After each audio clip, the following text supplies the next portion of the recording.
chapters 26,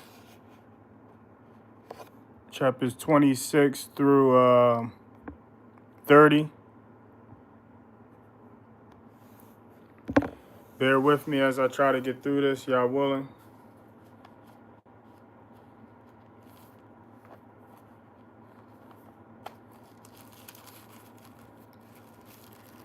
The book of Isaiah, chapter 26,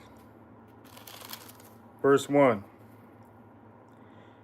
In that day, this song is sung in the land of Yehuda. So this is in the day of the future. This is the day to come. This is clearly given the context of future, a prophecy or a vision of the future in a song that will be sung in the future. We have a strong city. He sets up deliverance, walls and ramparts. Verse 2. Open the gates. Let the righteous nation which guards the truth enter in. The righteous nation which guards the truth enter in. Open the gates. Let the righteous nation which guards the truth enter in. So remember, always remember, righteous always equals to obedient. So what are you obedient to? The spiritual laws of God, the spiritual laws of God's government. So that's what makes you a righteous one and what makes a people a righteous nation in order to enter into what gates? The gates of the kingdom. And this is Isaiah chapter 26, verse 2. And this is basically depicting, the kingdom in the future. And this is the song, part of the song. The first part of the song is in verse 2. It says, open the gates of what? The kingdom. Let the righteous nation, what is the righteous nation? The obedient nation. Always equate righteousness to obedience according to the definition of righteousness, our righteousness, in Deuteronomy chapter 6, verse 20 to 25. That's where we get our righteousness, definition of our righteousness. So the righteous nation is the obedient nation, which guards the truth, enter in. So you guard the truth because the truth is in the writings. The truth is in the word of God. The truth is in what is written. And those who guard what is written will enter in. Those who guard what is written enter in, and those who follow what is written enters in. Those who follow what is written enters in, and those who teach, learn, and teach what is written enters in. Verse 3, the one steadfast of mind you guard in perfect peace, for he trusts in you. So the one steadfast in mind, so this is one who sets their mind on the instructions of God. That's a steadfast mind. This is one who sets their mind on the spiritual laws of God and his instructions and the lessons and teachings of his son. And no one can change their mind. There's no talking them out of it. There's no convincing them out of it. There's no convincing them different. This is the one who has made their mind up that the spiritual laws of God are laws that they need to obey. This is one who made their mind up that the instructions of God are their instructions to live in the spiritual realm, live life not only in the flesh, in the now, but also in the spirit in the hereafter. That's one who has their mind made up, and you can't change their mind. This is the steadfast mind. The one steadfast of mind you guard in perfect peace. So this one who sets their mind on these things, the Most High guards them in peace. Guards them in peace, in perfect peace at that. For he trusts in you. Because his mind set on that. Of course, If you're set your mind on trusting, if you're set your mind on spiritual laws of a unseen entity, it doesn't get any stronger trust than that. If you set your mind on instructions of an unseen entity, it doesn't get any stronger trust than that. So he has to guard folks like this with perfect peace, because that's rare to come by. That's rare, you know. Not most people don't have that level of trust. They say with their lips that they trust and they believe, but yet they don't follow the instructions of God. They say with their lips that they trust and believe, but yet they don't obey the spiritual laws of God. Verse 4, trust in Yahuwah forever, for in Yahuwah is a rock of ages. Verse 5, for he shall bring down those who dwell on high. He lays the exalted city low. He lays it low to the earth. He brings it down to the dust. So the exalted city is those who are put in position of power, those who are put up in position of power by the ancient knowledge of evil and the enemy. Those who are put in position of power by the ancient knowledge of evil and the enemy, and allowed by the Most High, because, you know, it's prophecy. They're on the wrong side of prophecy. And all they're doing is building themselves up in order for the Most High to bring them down on a world stage, basically in front of the world, so the world can see that the prophecies were true. That's the reason why people are in position of power. They're on the wrong side of prophecy, and when it's their time to be brought down, those who follow the instructions of God, those who follow the lessons and teachings of His only begotten Son, and follow the examples and demonstrations of His only begotten Son, they will see this and see that the prophecies were true all along. The prophecies leading up to these people's demise and these people downfall were true all along.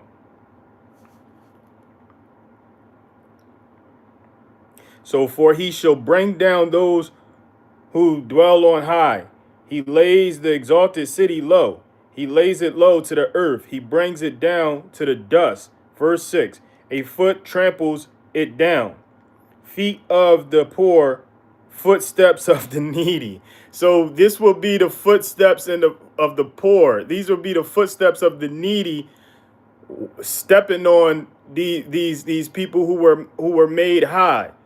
Like, basically, trampling these people who were in position of, of the heights of the world, of the power, and when they fall, those who are poor and needy will be the ones, stepping over them.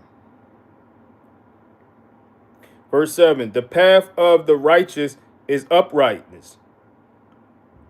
O upright one, you weigh the course of the righteous. So, yeah, the path of the righteous, meaning those who are obedient. Righteousness means obedient. Righteous means obedient. Righteousness means obedience. So the path of the obedient is upwardness. O upright one, you weigh the course of the righteous. So he weighs the course to determine.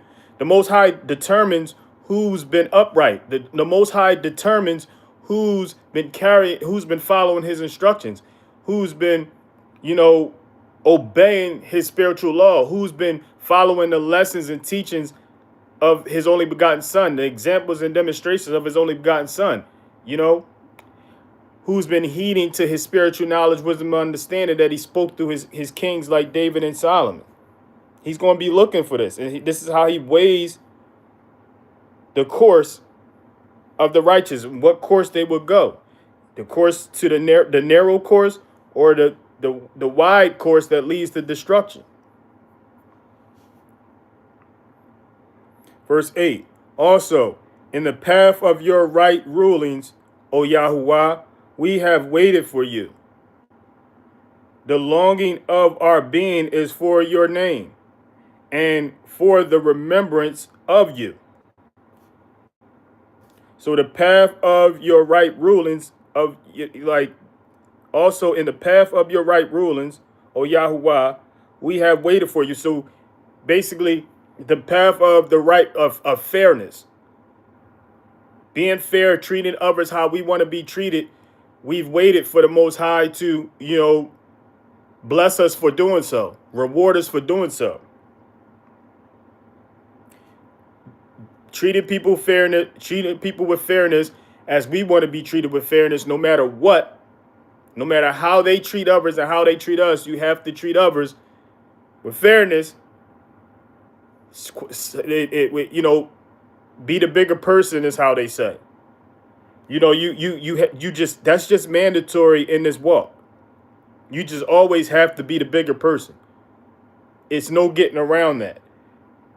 It's no getting around that. Just for the lack of a better biblical word or spiritual word or written word, that's clearly what it boils down to, is being the bigger person, treating others how you want to be treated. That's the path of your right ruling. That's the path of the Most High's right rulings. And we have waited for the Most High to, bless us for doing so. We wait for Most High to bless us for doing that, for being that way and being a bigger person and being fair to others. And the longing of our being is for your name. The longing of our being is for your name and for the remembrance of you. So we long, the longing of our spirit is for his name. Those even, trying to figure out the name, those who know the name and trust in the name, and basically that's what their insurance is in, that name. And they're waiting to, they receive they're currently reaping the benefits of knowing that name and honoring that name and following the instructions of that name. But, even more so when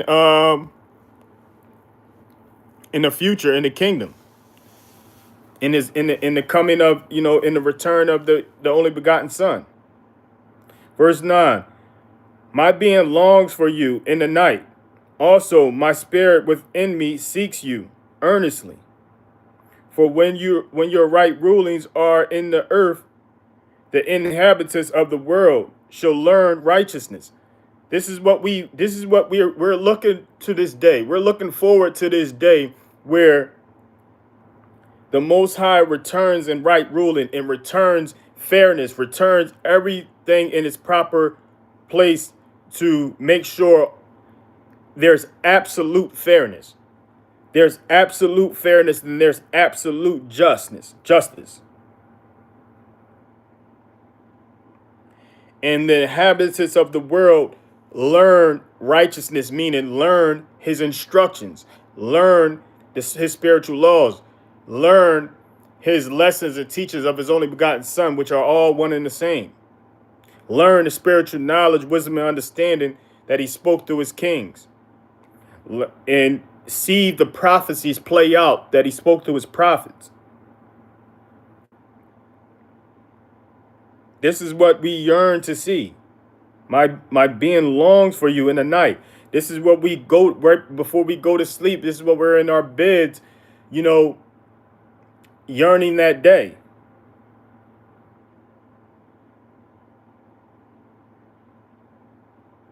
My being longs for you in the night. Also, my spirit within me. We overlook these verses where it clearly shows that there are spirits in each of us. Here's another example. Here's another verse, clear indication that there's a spirit being within us, within these flesh. So this is Isaiah, expressing that, how the spirit within him seeks the Most High earnestly, because the spirit is the spirit within us that the Most High,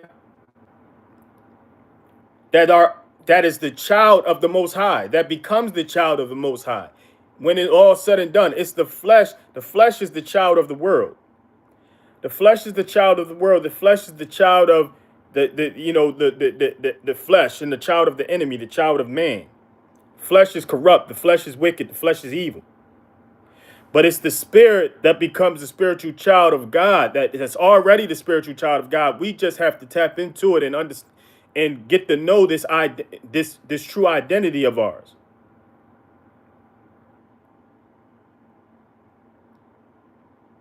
And this is the spirit. It's the spirit within us who seeks earnestly for when the right rule is the fairness of the Most High is in the earth, and his instructions is taught to the righteous, those who obey him. Verse 10, the wrong finds favor, yet he shall not learn righteousness. In the land of straightforwardness, he acts perversely and does not see the excellency of Yahuwah. These are the ones who do what is wrong. Those who do what is wrong, they find favor in the world. They find favor in the ancient knowledge of evil. They find favor in the enemy. Those who are wrong, considered wrong, and those who are wrong do what is wrong. Yet, they shall not learn righteousness, meaning they should not learn the instructions of God. They should not learn the spiritual laws of God. In the land of straightforwardness, they act perversely. They show themselves to act perversely, meaning crooked, corrupt, and does not see the excellency of Yahuwah. They can't see the excellency of the Supreme Spirit, because the Supreme Spirit, Yahuwah, the Most High, because they're in the flesh. They're in the flesh, and they embrace the ancient knowledge of evil, which has a strong hold on the flesh, a strong influence on the flesh. So this is why they can't see the spiritual, the Supreme Spirit, the Most High God. They can't see the excellency of the Most High God, the Supreme Spirit. They can't see this. They don't acknowledge them. They don't acknowledge the Supreme Spirit, the Most High God's existence. All they can't see past what they see with the flesh of their eyes, the eyes of their flesh. This is why they act corruptly, perversely. Verse 11, O Yahuwah, your hand is high. They do not see. They see the adore of the people and are ashamed. Also, let the fire for your adversaries consume them. There we go. This is disclosing how the fire of the Most High are, for his adversaries, those who rebel against him, those who are against him, those who don't accept him, don't acknowledge him. This is what the fire is for. And this is what Isaiah is calling for. And this, remember, we have to keep in context. This is the Isaiah depicting the future, a prophecy of the future, a vision of the future. The day of Yah, the day of judgment. This is a song being sung. It says, "Oh, Yahuwah, your hand is high. They do not see. They see the adore of the people and are ashamed." They see the adore of the people and are ashamed. Also, let the fire for your adversaries consume them. Verse 12. O Yahuwah, O Yahuwah, you establish peace for us, for you have also done all our works in us. So he establishes peace. He establishes peace for us. We have to let the Most High establish peace for us. We can't take matters in our own hand and try to get our get back and try to get our lick back. Try to get an eye for an eye and a tooth for a tooth. We can't live that way. We have to let the Most High establish peace for us. For you have also done all our works in us. So you have to let the Most High work in you, so you can show, you can show, you can let your light shine to others and show your good works, meaning how you follow his instructions, how you follow the examples of his only begotten son, the demonstrations of his only begotten son, treating others how his only begotten son treated others when he walked the earth in the flesh, and treating others how you would want to be treated. It's no getting around that. It's as much as most believer who claim they believe doesn't like that, doesn't like that part of the walk. That's required. That's one of the highest requirements.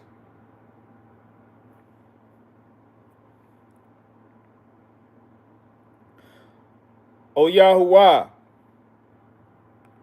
our Elohim, our masters beside you. I'm sorry, O Yahuwah, our Elohim, other masters beside you have had rule over us. Only in you do we make mention of your name. So you have we have people of the world, those who are, rulers of the world, who've ruled over us, every generation. But we only exalt the name of the Most High Yahuwah. Verse 14, the dead do not live. The departed spirits do not rise. Therefore, you have visited and destroyed them and made all their remembrance to perish. You can't overlook verses like this. When you see verses like this, when it's speaking about the spirit, you have to be encouraged by that, to know that you have a breath of life spirit within you. You have to be encouraged. You have to be encouraged by that. And this is proof that not only do we have spirits within us, but there are spirits that don't rise. And that will be destroyed when it's all said and done. This is speaking of that day of judgment.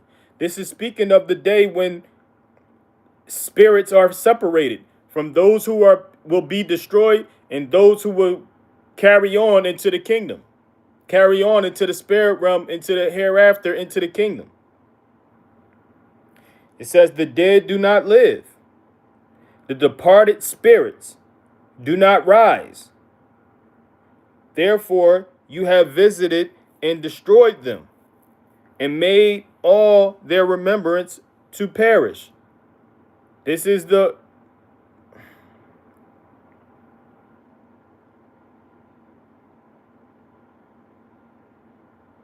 this will ultimately be the end for for those who continue in their sins, who makes habits of their sins, who have no repentant mind whatsoever, no repentant heart or intentions whatsoever. No intentions on repenting. These will be those who will ultimately be destroyed, the spirits who will be destroyed in the end. Verse 15, you shall increase the nation, O Yahuwah, you shall increase the nation. You are esteemed. You shall expand all the borders of the land. Verse 16, O Yahuwah, in distress, they shall visit you. They shall pour out a prayer when your disciplining is upon them. Come on, man. This is speaking of the day of Yah, the day of judgment. Verse 17, as a woman with child and about to give birth writhers and cries out in her pain, so shall we be before your face, O Yahuwah. See, this is depicting the same picture that the Messiah depicted in the book of Matthew, chapter 24. You know, these are the beginning of the birth pains. So he's saying, the Messiah is saying, it hasn't said anything that Isaiah hasn't said. This just shows you how, you know, the spirit of Yah is one channel, that those who you know, align to that spiritual channel are on one accord, with what is written. There's nothing, it's no separation. This New Testament and the Old Testament is one agenda, and everyone was on it.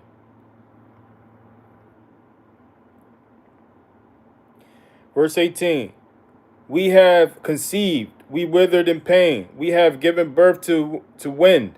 We have not accomplished deliverance in the earth, nor have the inhabitants of the world fallen.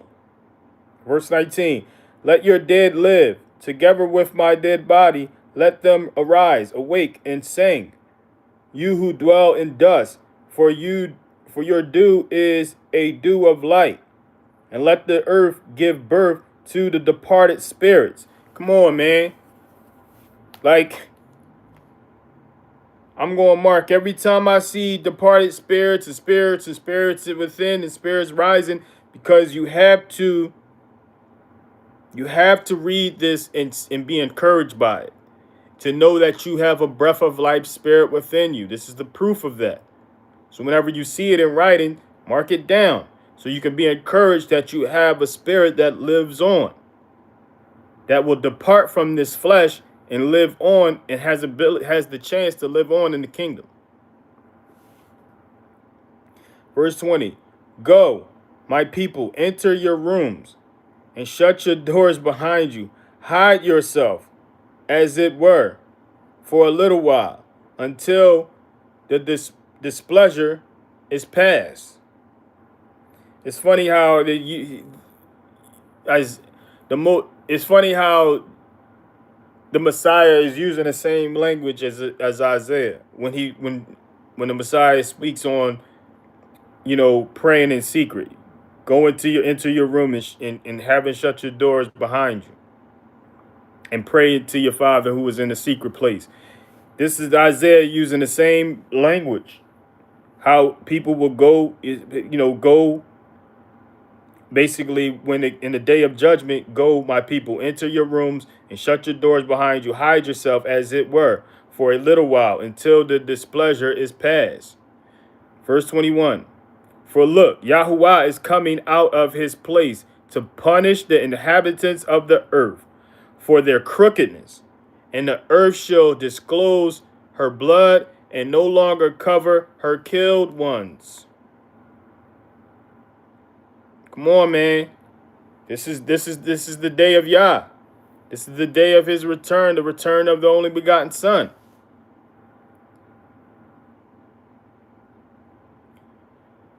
Chapter 27, verse 1. In that day, here we go. Whenever we read or the chapter starts with in that day, we have to know that this is speaking of the day of Yah, the day of judgment. This is a prophecy spoken through Isaiah.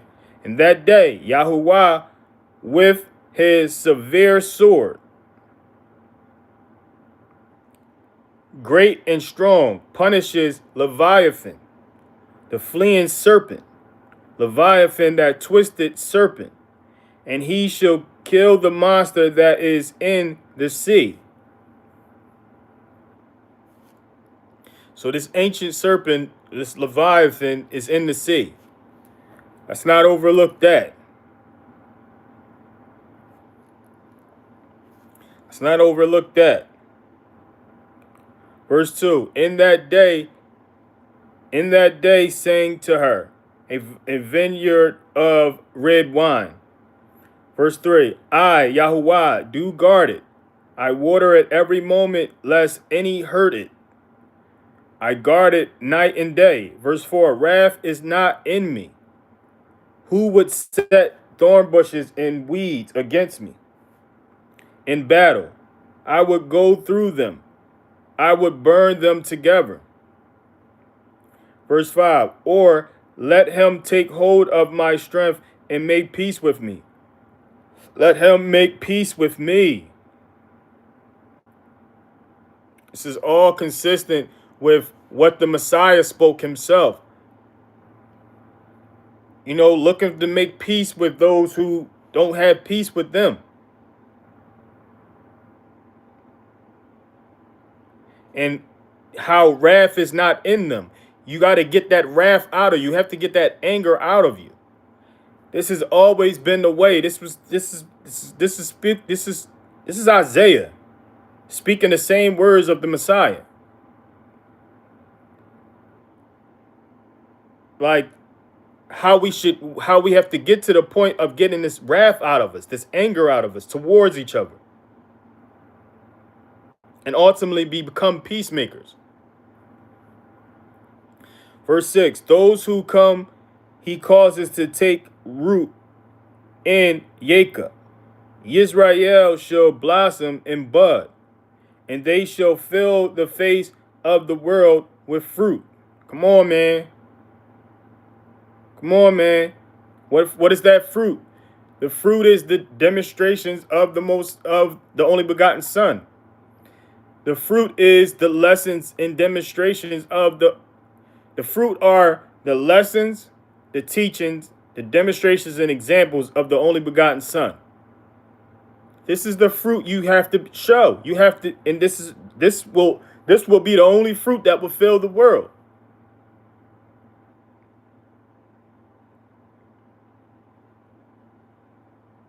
Verse 7, has he smitten him as he struck the ones who were striking him? Come on, man. Is this not familiar? Has he smitten him as he struck the ones who were striking him?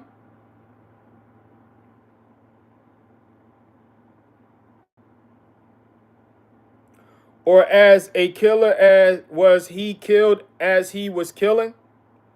No.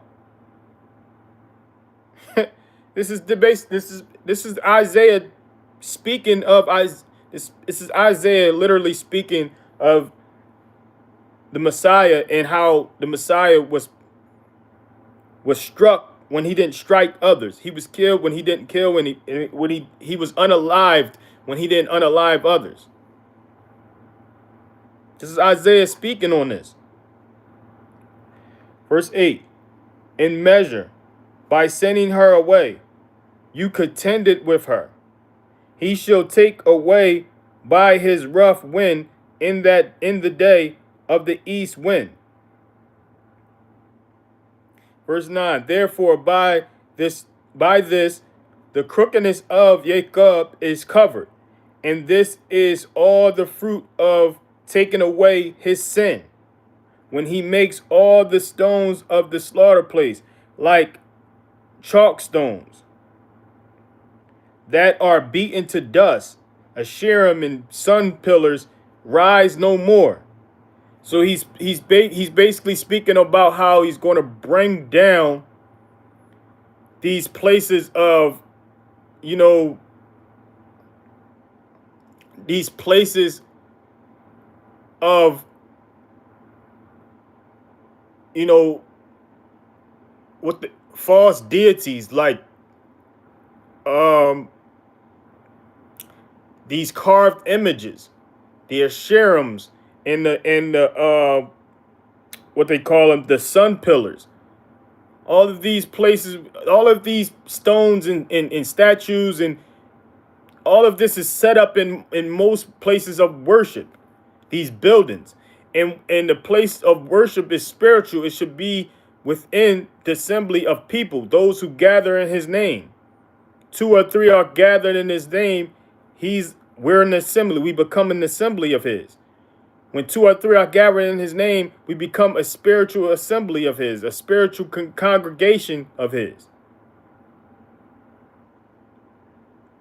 And Isaiah is basically depicting the vision of the future of how, these places of worship where, sacrifices were being made in temples and all that stuff, these buildings will be brought to dust.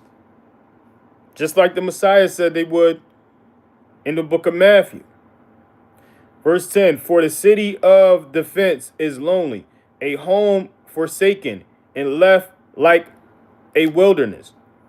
There the calf feeds, and there it lies down, and shall consume its branches. This is similar to what was spoken in the book of Matthew, chapter 24, about a Messiah.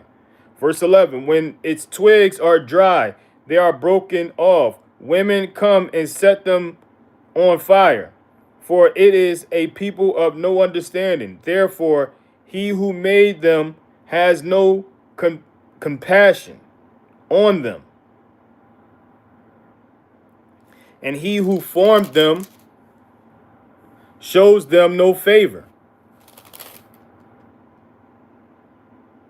For it is a people of no understanding. Therefore, he who made them has no compassion on them. So these people that has no understanding and chose not to, they made a conscious decision to not have any spiritual understanding of Yah.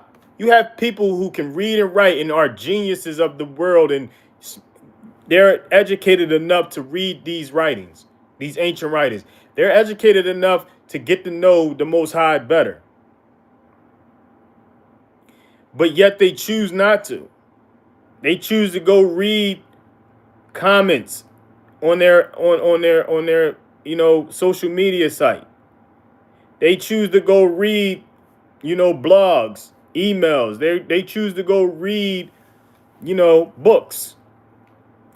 Every book but the book of God. This is what they choose to do. So since they choose to do that, he who made them has no compassion on them, will have no compassion on them. And he who formed them shows them no favor. Verse 12, and in that day it shall be that Yahuwah threshes from the channel of the river to the Wadi of Misraim, and you shall be gathered one by one, O children of Yisrael. So this is Isaiah indicating that in the future, in the day of Yah, the children of Israel will be gathered from the wadis of Egypt. This is written. Verse 13, and in that day it shall be that a great shofar is blown, and those who were perishing in the land of Ashur and the outcast in the land of Misraim, in the land of Egypt, shall come and shall worship Yahuwah on a set apart mountain in Jerusalem. So this is speaking of people in Egypt. Egypt is in Africa.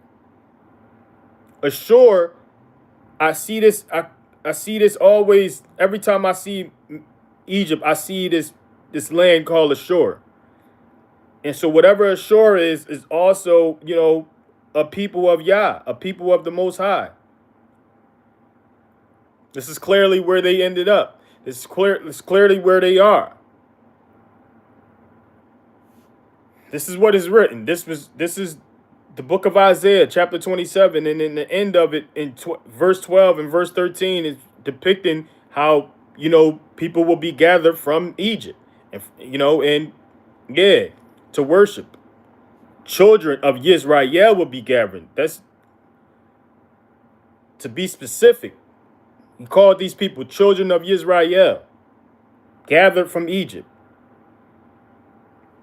So take with that what you want.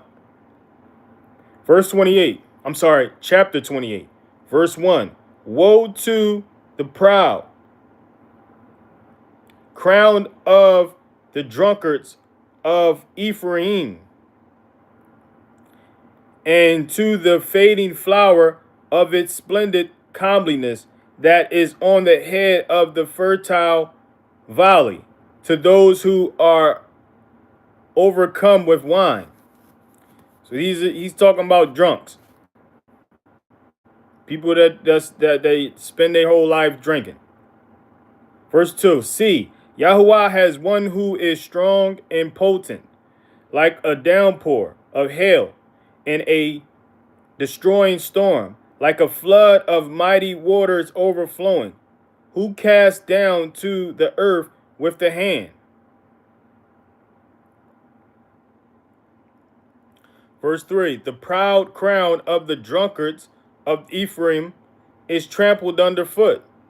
Verse 4, and the fading flower of its splendid comeliness that is on the head of the fertile valley, like the first fruit before the summer, which when one sees it, he eats it up while it is still in his hand. Verse 5, in that day, this is the day of Yah, the day of judgment. In that day, Yahuwah of hosts is for a crown of splendor and a headdress of comeliness to the remnant of his people. To the remnant of his people. So he's going to make sure his people are calm, cool, collective when all this is ready to go down. And he will be their crown. Verse 6, and a spirit of right ruling to him who sits in right ruling, and strength to those who turn back the battle at the gate. Verse 7, and these two have gone astray through wine, and through strong drink wandered about. Priest and prophet have gone astray through strong drink. They are swallowed up by wine.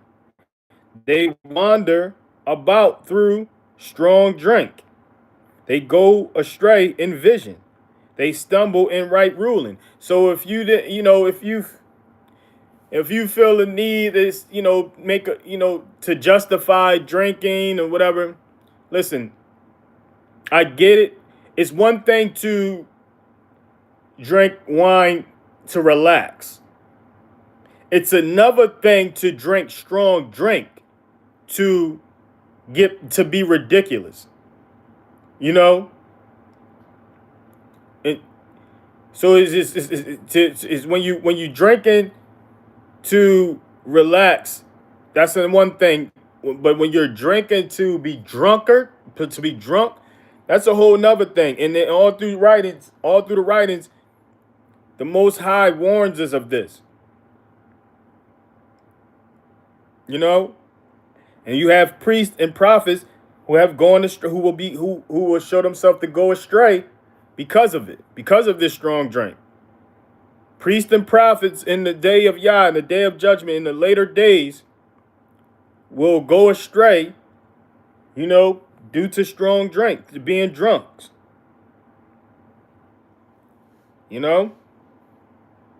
This is one of the reasons why I stopped drinking. Because of what I've read in the book of Matthew about how when he'll return, he'll be looking for people to be doing his work.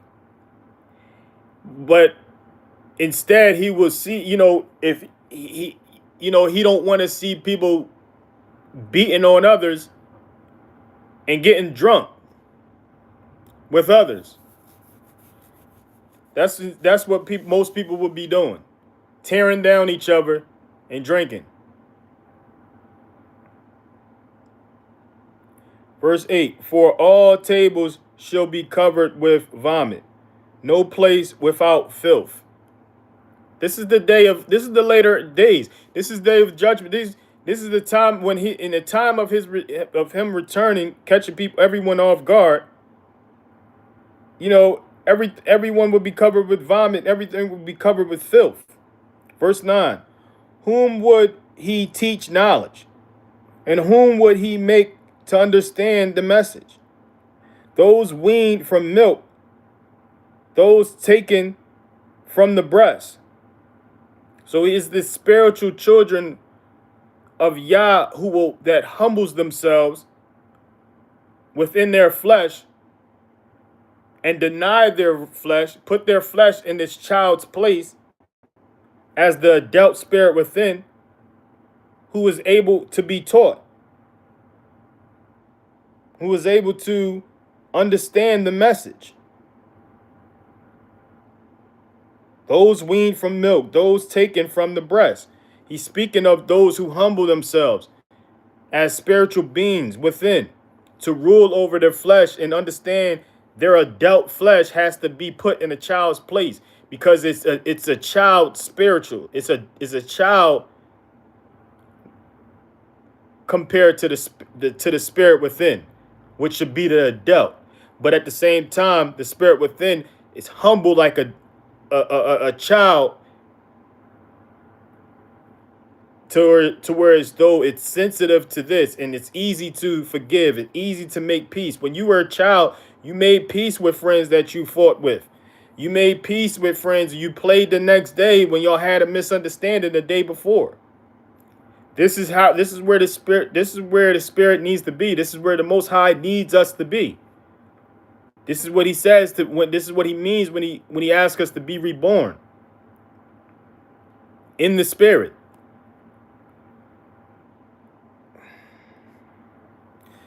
Verse 10, for it is command upon command, command upon command, line upon line, line upon line, here a little, there a little.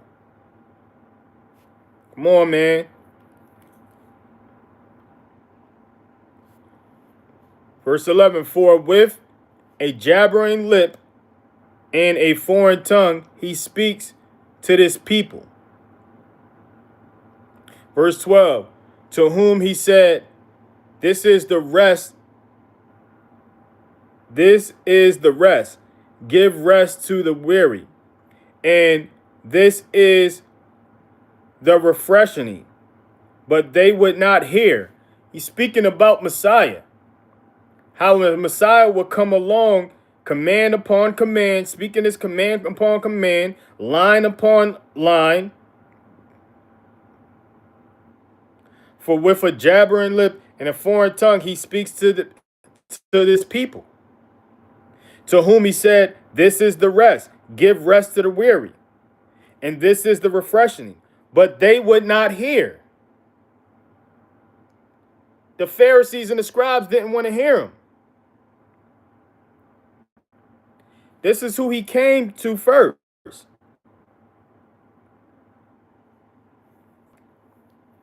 Line upon line, command upon command.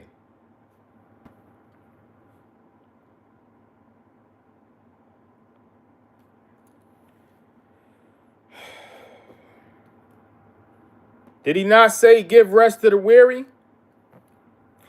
Verse 13, but the word of Yahuwah was to them command upon command, command upon command, line upon line, line upon line, here a little, there a little, so that they go and shall stumble backward and be broken and snared and taken captive.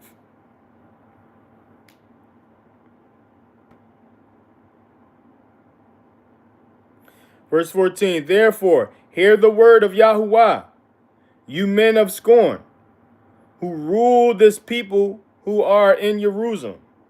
Verse 15, because you have said, we have made a covenant with death, and with Sheol we have effected a vision. When the overflowing scourge passes through, it does not come to us. For we have made lying our refuge, and under falsehood we have hidden ourselves. This is what most people have done today.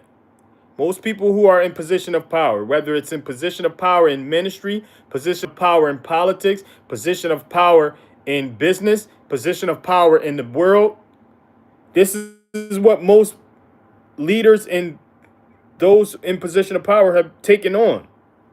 This is what they boast about. We have made a covenant with death and with Sheol, with the grave.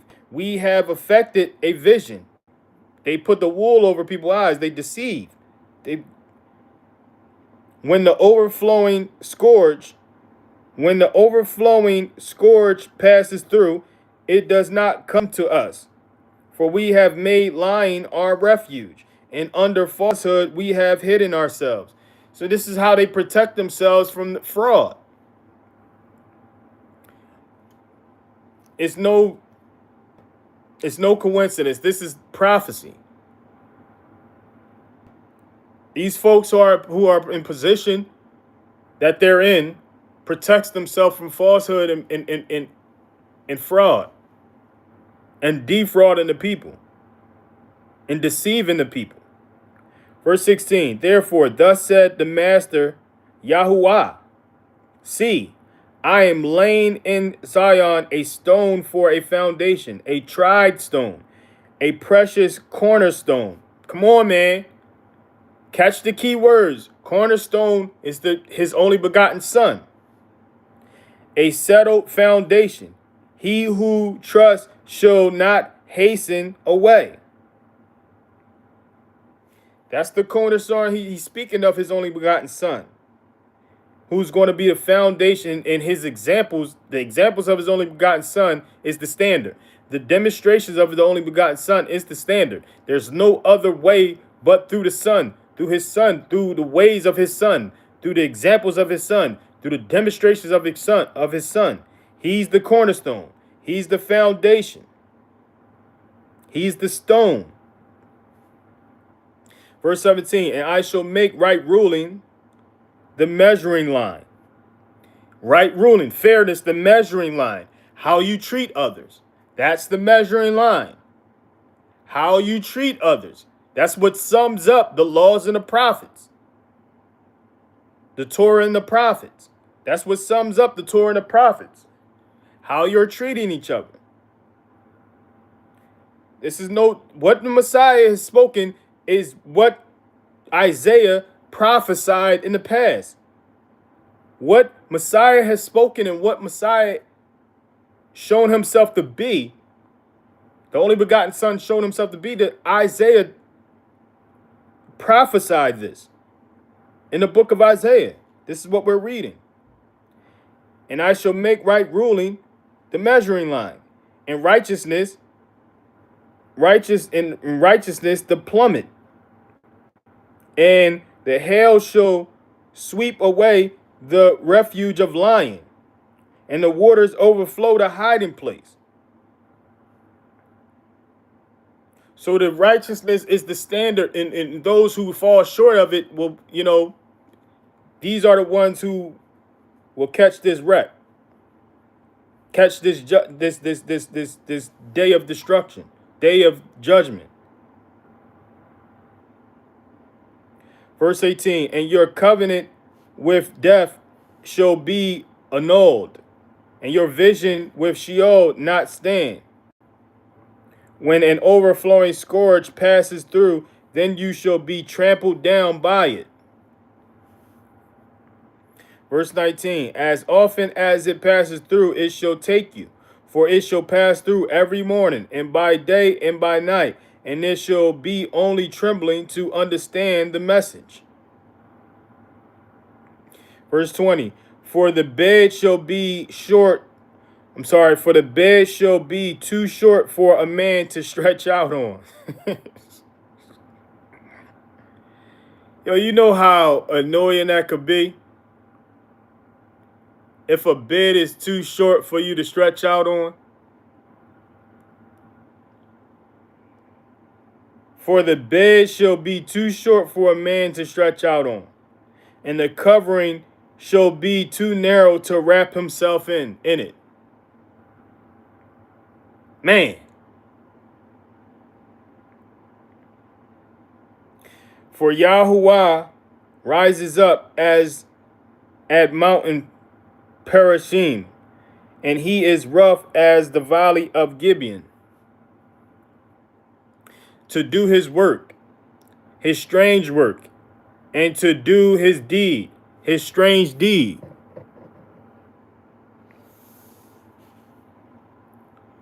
Verse 22, and now do not be scoffers, lest your bonds be made strong. For I have heard from the Master Yahuwah of hosts a destruction decreed upon all the earth.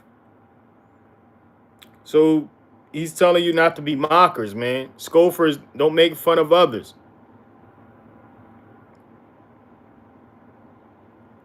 Verse 23, give ear and hear my voice. Listen and hear my word. Verse 24, does the plowman keep plowing all day to sow? Does he keep turning his soil and breaking the clods? Verse 25, when he has leveled its surface, does he not sow the caraway and scatter the cumin, plant the wheat in the rows, the barley in the appointed place, and the spelt in its place? Verse 26, for he instructs him for right ruling. His Elohim teaches him. Come on, man.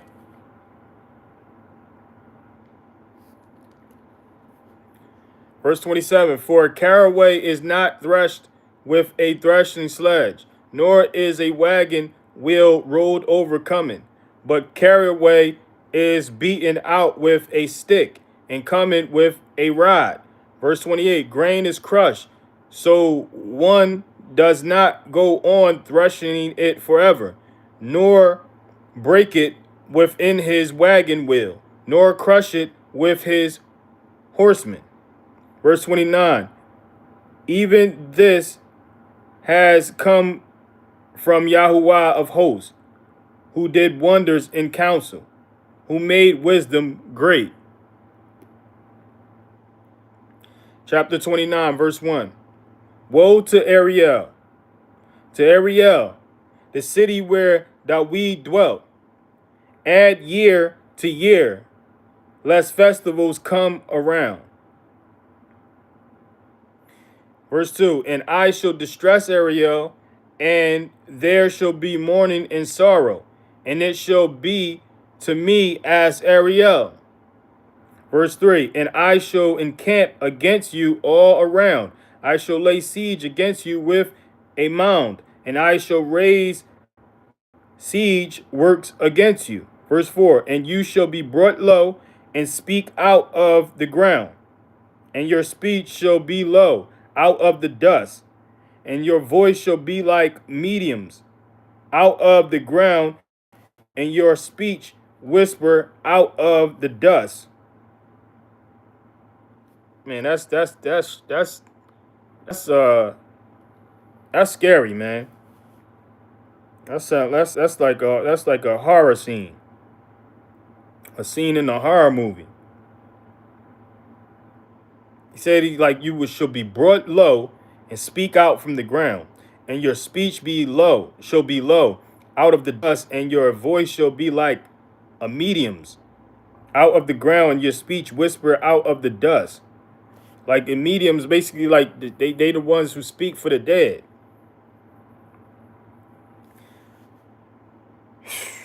Verse 5. But the crowd of those strange to you shall be like fine dust, and the crowd of the ruthless ones as shaft blowing away. And it shall be in an instant, suddenly. Come on, man. This is the day of destruction. This is the day of Yah. This is the day of wrath, the day of judgment. Verse 6. You shall be visited by Yahuwah of hosts with thunder and earthquake and great noise, with whirlwind and storm and flame of devouring fire. You better know it. This is exactly what the Messiah described in his prophecy in the book of Matthew, chapter 24. Then the crowd of all the nations who fight against Ariel, even all who fight against her in her stronghold, and distress her, shall be as a dream of a night vision. Verse 8, and it shall be as when a hungry man dreams, and see, he eats, but he awakes, and his being is empty. Or as when a thirsty man dreams, and see, he drinks, but he awakes, and see, he is faint, and his being is longing. Thus shall the crowd of all the nations be who fight against Mount Zion. Come on, man. You know, you go hungry fighting against the people of Yah. This is what he's saying. You fight when you fight against the true people of Yah, which are his hungry, his thirsty, his poor, his stricken, his prisoners. When you fight against those people, you will eventually end up. This is where you will eventually end up, thirsty and hungry, dreaming about your thirst being quenched and your hunger being, taken away, but waking up to nothing. Verse 9, pause and wonder. Blind yourselves and be blind. They are drunk, but not with wine. They stagger, but not with strong drink. Come on, man. Verse 10, for Yahuwah has poured out on you the spirit of deep sleep, and has closed your eyes, the prophets, and he has covered your heads, the seers.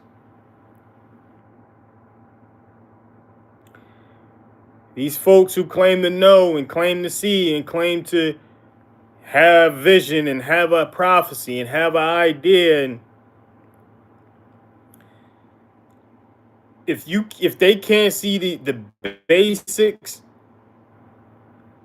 which is the lessons and the teachings, the instructions of God, the lessons and the teachings and examples and demonstrations of his only begotten son, if they can't see that of his only begotten son, because this is what most people struggle with, is the lessons and teachings, the demonstration and examples of the only begotten son. This is what most people who claim to believe struggle with and claim to be ministers struggle with. They can't see these demonstrations of the Messiah. They don't, to the point, they may see it, but they don't take them on. They don't teach them. They don't learn them. They don't teach them. They don't demonstrate them. And this is who the Most High is speaking of, how they will be in this day, in days like these. These are the later days that Isaiah is speaking about. So he says, for Yahuwah has poured out on you the spirit of deep sleep. It's like they're sleeping, and has closed their eyes, the prophets, and has covered their heads, the seers. Verse 11, and the entire vision is to you like the words of a book that is sealed, which men give to one who knows books, saying, read this, please. And he said, I am unable, for it is sealed. So it's no accident that these people can't see who claim to see. These people don't know who claim to know. It's no accident. They can't read, but they claim to have read. They can't understand what is written, but they claim to know how to read. And they claim to know to have read it, but they don't show themselves that they don't show that they read it. They don't. They don't. They don't act as if they read it. They don't carry themselves as if they read it. What was written. Verse 12. And the book is given to one who does not know books, saying, read this, please. And he said, I have not known books. I have not known books. Like I don't know.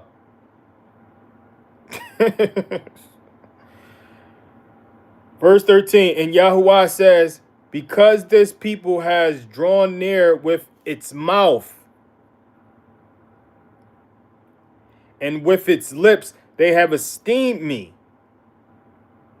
and it has kept its heart far from me, and their fear of me has become a command of men that is taught. So that this is what it comes to. Traditions of men is being taught more than instructions of God, and they it's a lot of lip service, but there's no faith being shown through their actions. There's no trust in God being shown through their actions. There's no fear of God, which is the hatred of evil. It's none of that being depicted or shown. It's all a whole lot of lip service, people performing. You know, all that. You know the delivery of the ministers and the pastors and the preachers doing all that performing and all that. But yet, it's all lip service. Just like those who listen to them. It's all lip service. They claim to believe. They claim to believe in this only begotten Son. They claim to have faith in this only begotten Son. They claim to trust in this only begotten Son. They claim to have a relationship with this only begotten Son, but yet they have no clue what the lessons and teachings of the only begotten Son were. They have no clue of, they have no knowledge of it. They don't know books. They don't know these books. They don't know his lessons. They don't know his teachings. They don't know the instructions of his Father. They don't know the examples and demonstrations of the only begotten Son, because they don't read it themselves. They ignore to read it. This was prophecy. Isaiah prophesied this. How people are today, not knowing and doing a whole lot of lip service, but saying that they believe with their lips. This is all prophecy. Let me read it again. This is the people of the church today. These are the people of congregations, places of worship today. These are these people. Most people. It says, and the entire vision is to you like words of a book that is sealed, which men give to one who knows books, saying, read this, please. And he said, I am unable, for it is sealed. A person who knows how to read will not want to read, because they know what they read is what it's not adding up from what they say with their lips. So they're choosing to not read this to you in the church. They're choosing not to read this to you in these places of worship, in their platforms. They're going to act as if they can't read when it comes to what is written that goes against to what they're doing. Oh, I don't know how to read that, but yet they can read something that goes in their favor, that they can twist in their favor, that they can twist and turn in their benefit. Let's read on. It says, and the book is given to one who does not know books, saying, read this, please. And he said, I have not known books. So you try to give it to one who don't know books, they can't read it. You try to give it to one who knows how to read, they're not going to read it because it goes against what they're doing. You try to give it to one who, don't know how to read. They like, man, I don't know how to read. I'm just sit and listen to the one who claimed to know how to read. But the one who claimed to know how to read is not reading what needs to be read. How do we know this? Verse 13. And Yahuwah says, because this people has drawn near with its mouth and with its lips, they have esteemed me, and it has kept its heart far from me, and their fear of me has become a command of men that is taught. A command of men. This is what most people are teaching the church. Commands of men, meaning they're not commands of his. They're teaching traditions of men. Not what is written. Traditions of men. This is what's being taught on most ministry platforms, most places of worship. It's traditions of men. This is what Messiah came along and said this exact same words. The Messiah came along and said the exact same words in the book of Matthew, chapter 15, verse 8 through 9. The Messiah said the exact same words. These people, let's go there real quickly. Messiah said the exact same words, yo. Chapter 15, verse 8 through 9.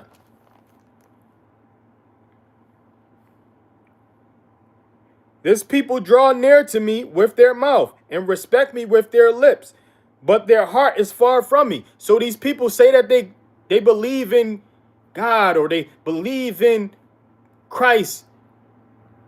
They believe. They have faith in God. They have faith in Christ. They trust in God. They trust in Christ. They have a relationship with God. They have a relationship with Christ. But yet, this is what they say with their mouth.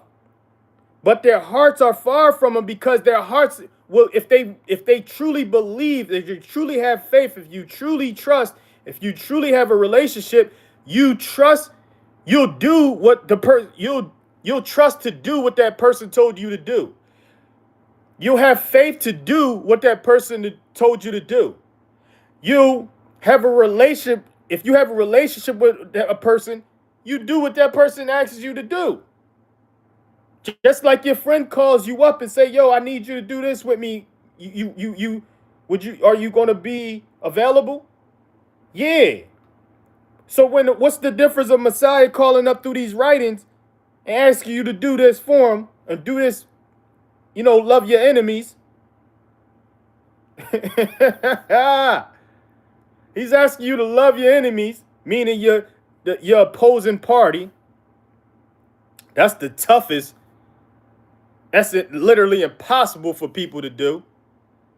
Look, people will start fleeing. People will start running. People will log off and go swipe up when you start asking them to love their enemies.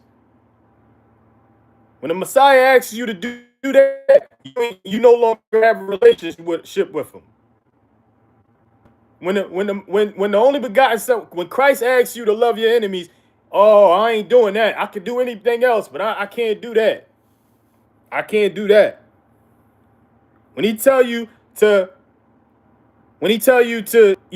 do good for those hurting you, oh, I can't do that. When he says greet those who you don't know, greet strangers, oh, I can't do that. When he tells you to let people borrow when they ask, oh, I can't do that. When he tells you to turn the other cheek, oh, I got to hit somebody back. I got to get my lick back. Come on, man. These people draw close to him with their lips. This is what this is what Isaiah said first. This is what Isaiah said first.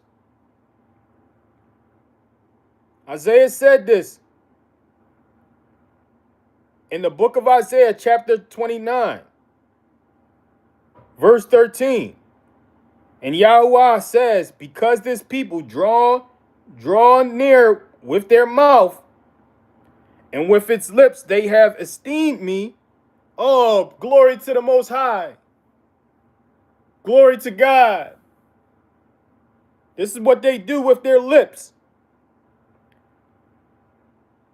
And it has kept its heart far from me. And their fear of me has become a command of men that is taught. Traditions of men. They'll tell you to do everything else to appear holy. Or you got to come to church to appear holy. That's a tradition of men.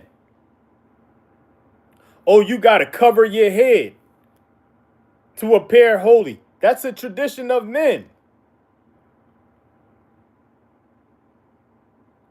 How are you treating each other?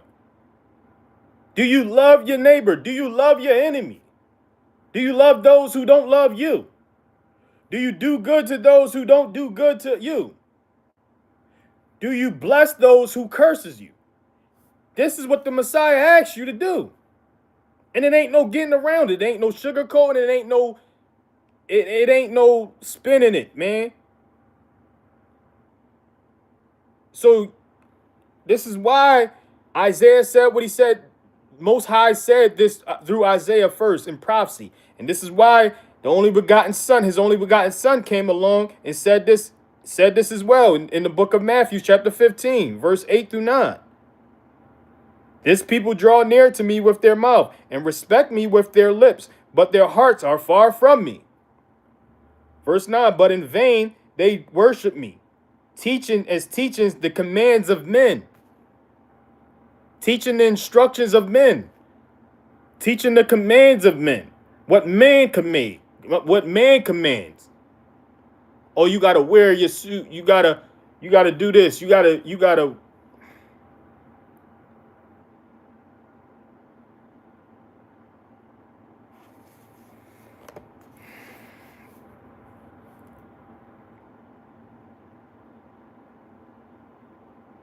Verse 14, therefore, see, I am again doing a marvelous work among this people, a marvelous work and a wonder.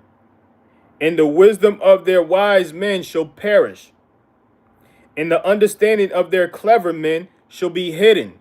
This is what will happen to earthly, not spiritual. I'm sorry. This what will happen to earth wisdom, flesh wisdom, world knowledge, wise men and world clever men. It will perish compared to spiritual knowledge, wisdom, understanding.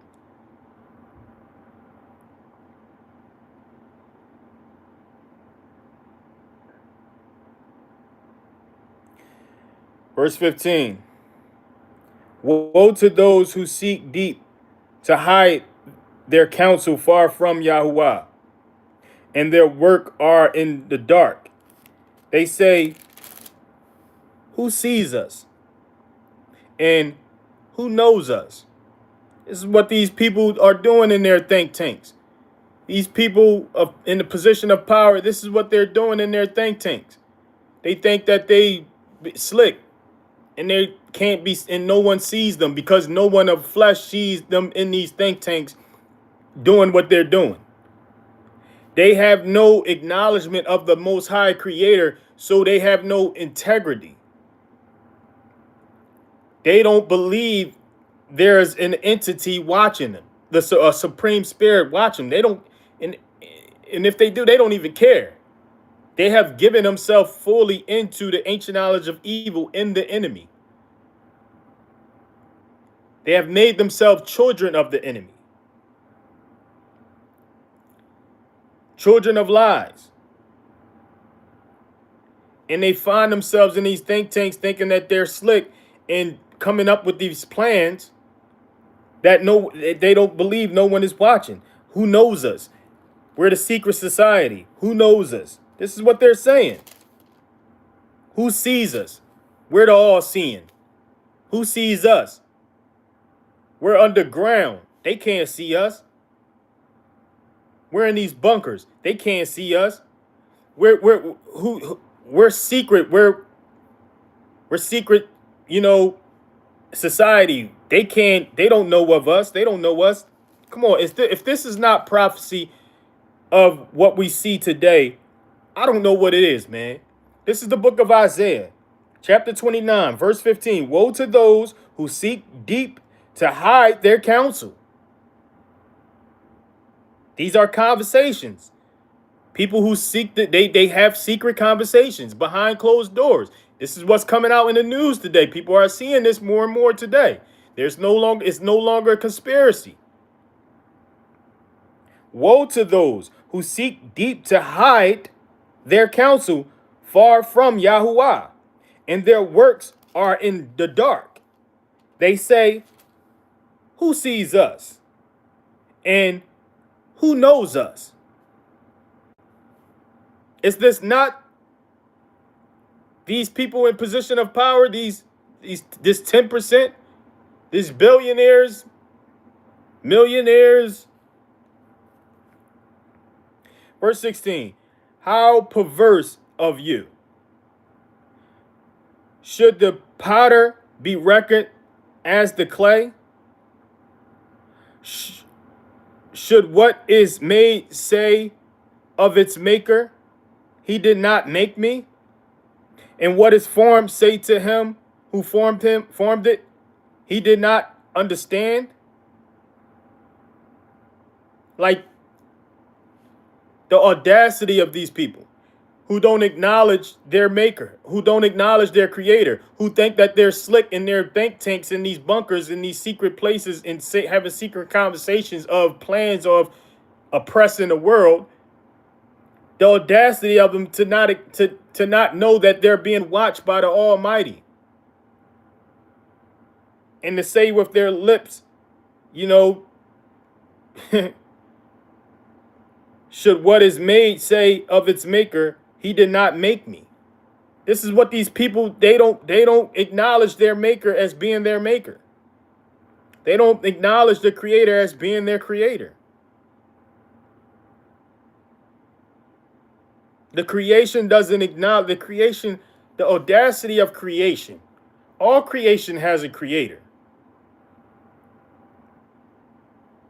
It's that simple. It's literally insane to think that you have no creator. Creation, all creation has a creator. It's insane to think that we just evolve, this intelligence evolved from a blast from the past. Like that's a mental health issue. But that's another story. Verse 17. Is it not yet a little while, and Lebanon shall be turned into garden land, and garden land be reckoned as a forest? Verse 18. And in that day the deaf shall hear, and the words of the book. And in that day the deaf shall hear the words of the book, and the eyes of the blind shall see out of gloom and out of darkness. Y'all willing. Y'all willing. The Messiah already came along and gave vision to the blind. And also, you know, hearing to the deaf. Let that continue. Verse 19. And the meek ones shall increase their joy in Yahuwah. And the poor among men rejoice in the set apart one of Yisrael. Come on, man. Did not the Messiah come along and say the meek shall inherit the meek, the friendly, those who are approachable?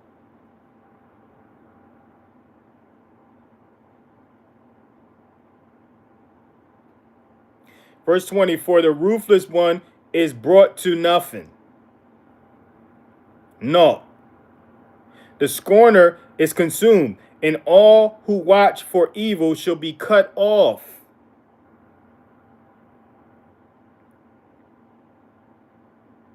Verse 21, those who make a man to sin in word and lay a snare for him who reproves in the gate, and turn aside the righteous with empty reasoning.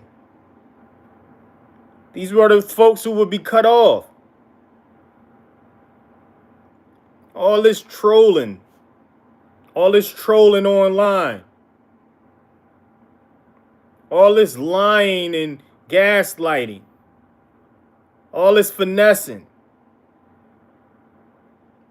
These same folks will be cut off. These heartless folks who just don't have no remorse of what they do. No compassion, no empathy, no mercy.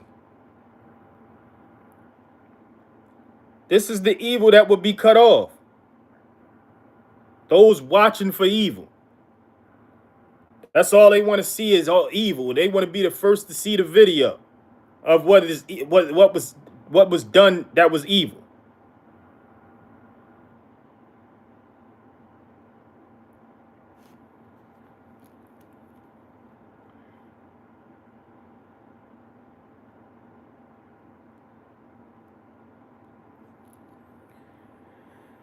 Those who make a man sin in word, and lay a snare for him who reproves in the gate,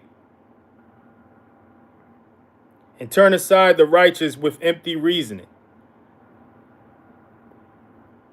Leading people astray, leading those who are doing good, who are trying to do good, astray. With empty reasoning. Speaking of blasts from the past and space and visiting Mars and all this other nonsense. Going to a moon, which the Bible considers a lesser light. Going to the sun, well, they never said they go to the sun. They know very well. But that's the greater light. How are you going to go visit lights? How are you going to go visit the greater light and the lesser light? You know you can't visit a greater light, which is the sun, but how are you going to go visit the lesser light? It's a light. It's a light. Literally. But yet you got this empty reasoning of landing on this lesser light. Leading millions and billions astray with this empty reasoning. And they're believing it. They're believing it, though none of them can say for themselves that they've stepped on this moon, what is known as the moon. None of these people can say for themselves that their feet has touched the moon. But yet they will argue it. They will argue it as a belief system. They will argue it as one should have faith in the Most High and His only begotten Son. These people will argue you down and believe this stuff through faith. They have more faith in this empty reasoning than they should have in the Most High and His only begotten Son.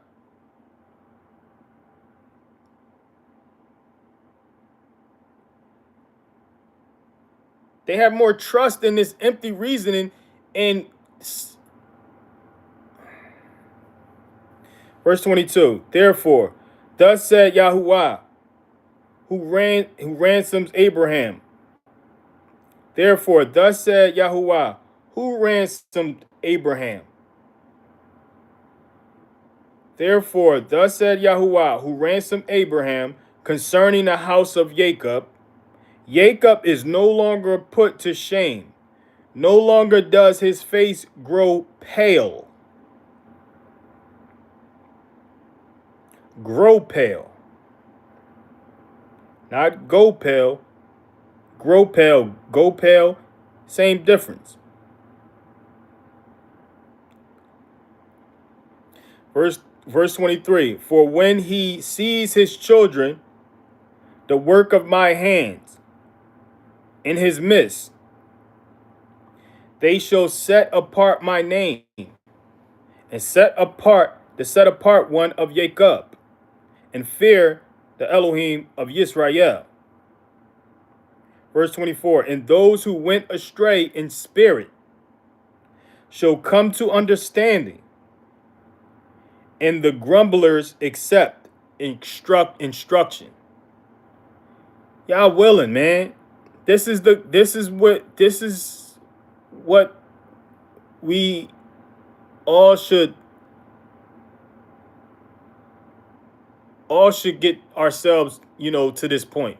All should look forward to getting to this point. All this grumbling, accept instruction. It just humble yourself and accept God's instruction, man. Humble yourself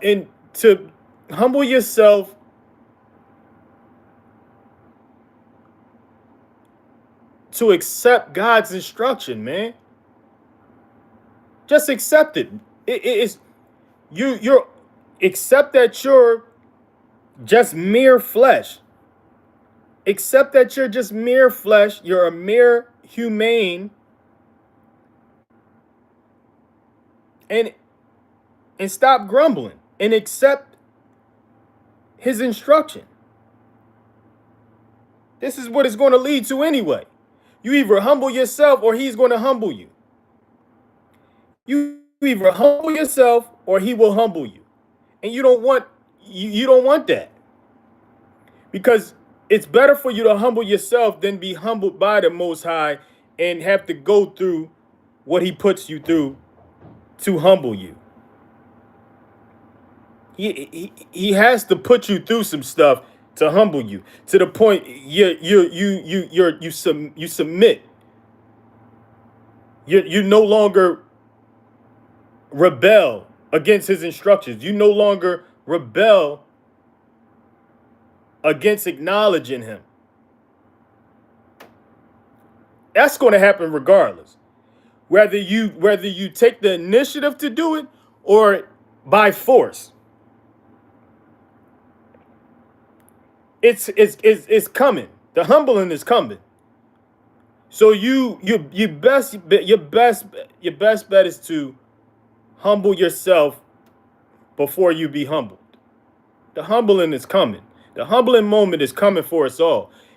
And for those sooner than the humbling event of all humbling events, which is the day of Yah, the day of wrath, the day of judgment. So this is all what it leads to. It says, and those who went astray in spirit shall come to understanding. All right, you went astray in spirit, but return to my instructions. Repent meaning return. That's what repentance means, is to return. Return to my instructions. Turn back is what repentance means. Turn back to my instructions. And understand it's my way or no way. It's Yahweh or no way. It's Yah's way or no way. It's just that simple. There's no getting around it. That's how it's going to end up anyway. So you might as well get used to it. Get to know his instruction now. Get to understand him now. Chapter 30, verse 1. Woe to the stubborn children. Woe to the stubborn children.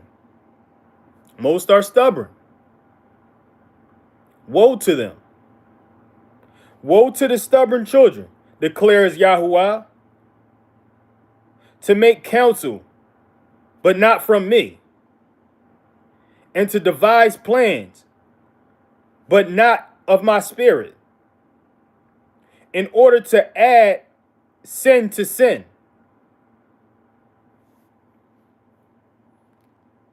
Come on, man. Woe to these people. Woe to these folks. Making counsel, but not from him. Devising plans, in these bunkers, in these secret society places, but not of his spirit, in order to add sin to sin. Working for the ancient knowledge of evil. Working for the workers of wickedness. Working for the ancient serpent, the enemy.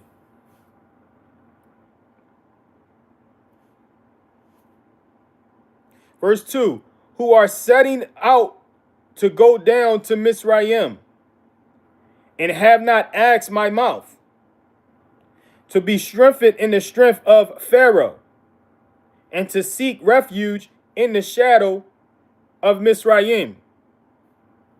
This is what these secret societies have been doing low key, seeking Egypt for answers, and not seeking the Most High, not asking.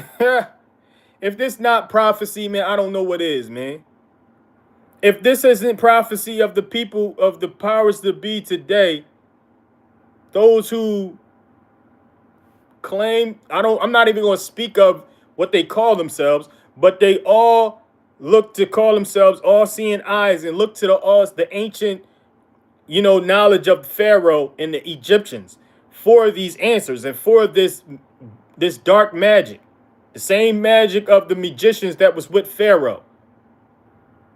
They seek this knowledge. They seek this. This is what they look to wield.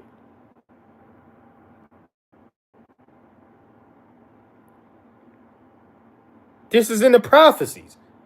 This is the book of Isaiah. If this not depicting the people of today who has a name for themselves, who get their answers from ancient dark knowledge of the knowledge of evil in Egypt, that the magicians wield, that was with Pharaoh, that Moses had to, make a mockery of and bring to shame through the power of the Most High. It's the same people. Verse 4. Verse 3, and the strength of Pharaoh shall become your shame, and the refuge in the shadow of Mizraim your confusion. This will backfire on them. This will become shameful of them because they will be known. Now we're seeing how it's become it's becoming a shame to them. Are we not? Is this not all through the news and these files that people are trying to get to the bottom of? Or is these not the same people that were in these think tanks and using this knowledge, this ancient knowledge of evil from that was wielded in Egypt and Pharaoh and the magicians of the ancient magicians? Now it's becoming their shame. And what they took refuge in the shadow of Mizraim, the shadows of Mizraim, which is the secrets, the hidden part of Egypt, has become their confusion. Now they're confused. Hey,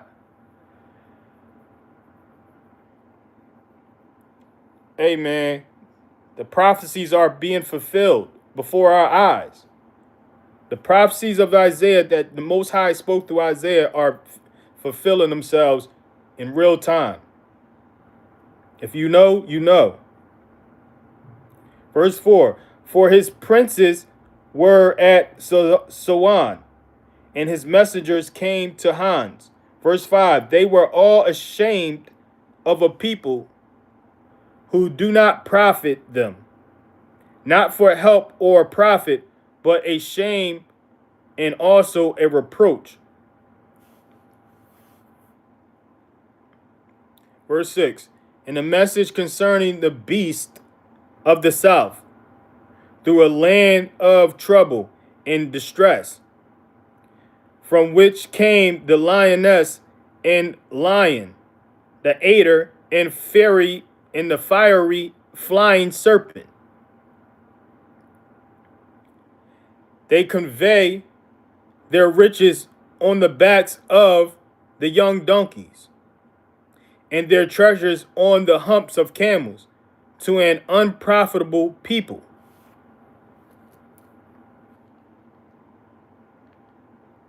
Take with that what you want. I'm not going to even try. But you see fiery flying serpents in that verse. You see aiders. You see beasts. You see lions, lioness. You see backs of young donkeys and treasures on the humps of camels, to an unprofitable people. Verse 7. Even Misraim, whose help is vain and empty. Therefore I have called her Rahab Hem Shabeth. Verse 8. And go, write it before them on a tablet, and inscribe it on a scroll, that it is for a latter day, a witness forever. It is for a latter day, a witness forever. These are the latter days. These are the latter days.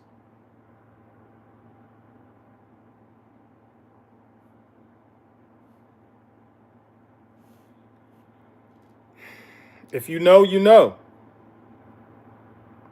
A witness forever. This will be. Verse 9. And this is a rebellious people. Lying children. Children who refuse to hear the Torah of Yah, the instructions of Yah. That's Torah. Oh, whenever you see Torah, know that means instruction. When you hear the word Torah, know that that means instruction. It says, and go, write it before them on a tablet, and inscribe it on a scroll, that is for a latter day, a witness forever, that this is a rebellious people, lying children, children who refuse to hear the Torah of Yah, the instructions of God. I'm talking about the actual instructions of God, not the instructions of men, not the books that they wrote. As far as like that they didn't receive from it wasn't clearly written that they received it from Yah. It's not consistent with the prophets of Yah. It's not consistent with the servants of Yah. It's not consistent with his only begotten son. That's the instructions of God. What was spoken through his ancient servants, his ancient prophets, his ancient kings, and his only begotten son. That's the instructions of God. If it's not that, then you have instructions of men. You have instructions of men. There's a difference. So Torah means instructions. And these are people who refuse to hear the instructions of God. They rather hear the instructions of men on how to find loopholes, ways around this instruction.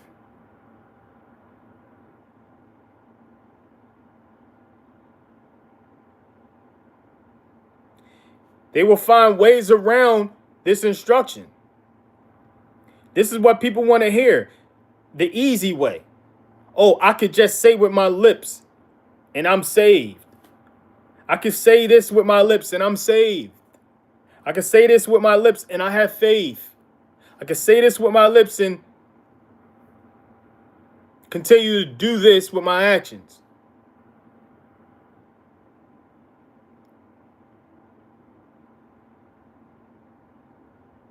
These are the people who refuse to hear the instructions of God for a reason. Verse 10, who say to the seers, do not see, and to the prophets, do not prophesy to us. what is right. Speak to us what is smooth. Speak to us what is smooth. Prophecies of deceits. Come on, man. This is what people want to hear. In these churches today, is this not what's being spoken in the places of worship today? Is this not what's being spoken on other platforms, people's platforms, and on their lives? Is this is what is smooth?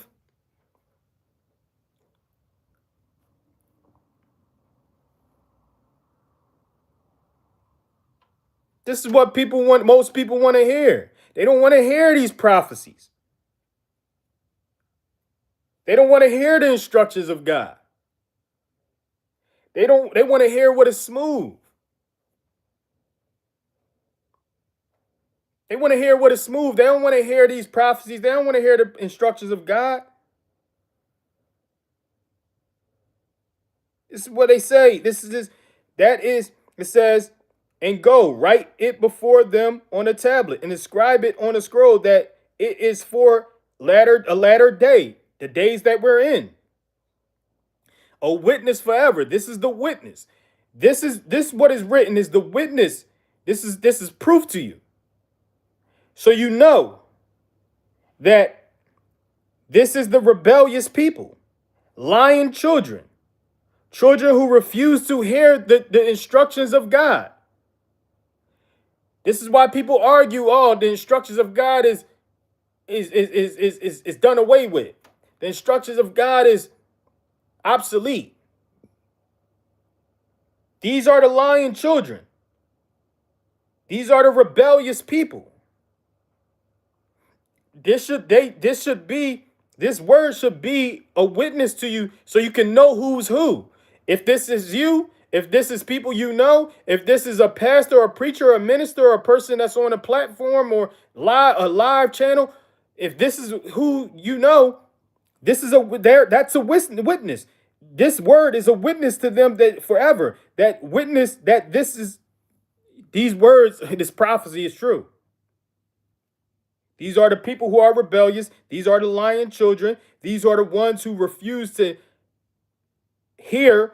just not only hear the instructions of God, but read the instructions of God, learn the instructions of God, follow the instructions of God, and teach the instructions of God. There's more. These are the ones who say to the seers, the ones who see, oh, do not see, don't see that. Don't see what's been revealed to you by God. Don't see what's been sent to you in a dream by God. Don't see what was given to you as a vision and insight and foresight and you know what I mean? Don't see that. This is what they telling you. And to the prophets, they saying don't prophesy the prophets of old, the prophecies of old, the prophecies of the prophets of old. Don't prophesy that to us. We don't want to hear that. We want to hear, say with our lips, we believe and we're saved. That's what we want to hear. And we want to hear this piano playing and the drums drumming and the singer singing. That's all people want to hear, what is smooth. They want to hear you sing every Sunday. They want to hear the piano every Sunday. They want to hear the drums drumming every Sunday. And they want to hear, all you have to do is say with your lips, you believe and you're saved. And you can go back to doing you later on tonight. Go back to doing you during the week.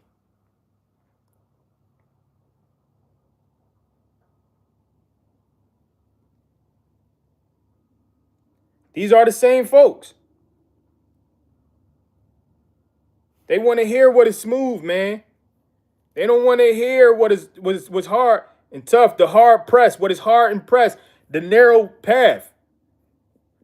What is hard and press is what is all that the Messiah taught, all that the Messiah taught in the book of Matthew, his lessons, his teachings.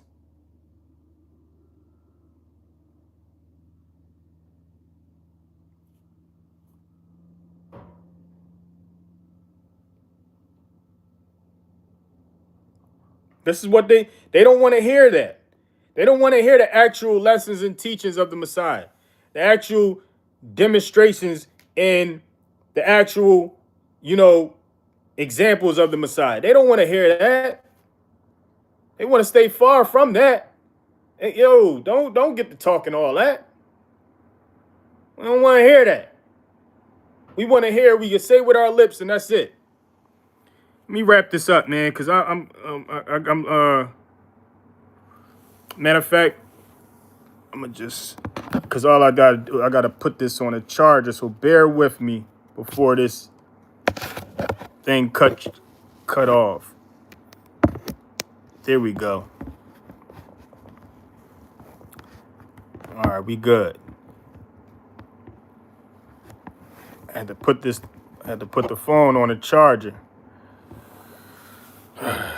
But yeah, they want to hear what is smooth, man. That should be a witness to you of what's going on and who's who. People who want to hear what is smooth and prophecies of deceit. If you notice, most people gravitate into these false prophets these false people who claim to be prophets on these platforms, and they saying, oh, this is going to happen to this celebrity. Oh, this is going to happen to this person. Oh, this is going to happen to this politician. But yet they not saying nothing. They're not speaking on none of the prophets of old. They're not speaking the words of the prophets of old. This is prophecies of deceit. And this is what people want to hear. This is the same verse. This is in the same verse. Those who say to the seers, do not see, and to the true prophets, do not prophesy to us what is right. Like what is right, meaning what is righteous, what is instructed, what is written. Speak to us instead. Speak to us what is smooth and prophesy deceits. Like tell us what politician is going to happen to this politician. Tell us what's going to happen to this celebrity. Tell us the downfall of this celebrity instead. Tell us the downfall of this politician instead. Don't tell us nothing about the actual prophets of the old. Oh, we don't want to hear that, man. We want to hear what's going to happen next to this celebrity. We want to hear what's going to happen next to this nation. This is what people want to hear. They don't want to hear the actual prophecies of the actual prophets of God. They want you to speak what is smooth.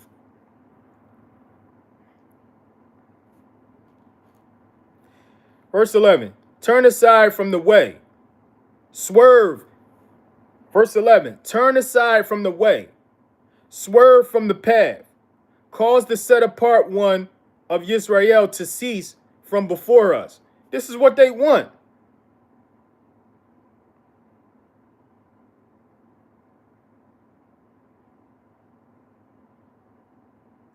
Verse 12, therefore, thus said the set apart one of Israel, because you despise this word and trust in oppression and perverseness and rely on them. Verse 13, therefore, this crookedness is to you like a breach ready to fall, a bulge in a high wall, whose breaking comes suddenly, swiftly.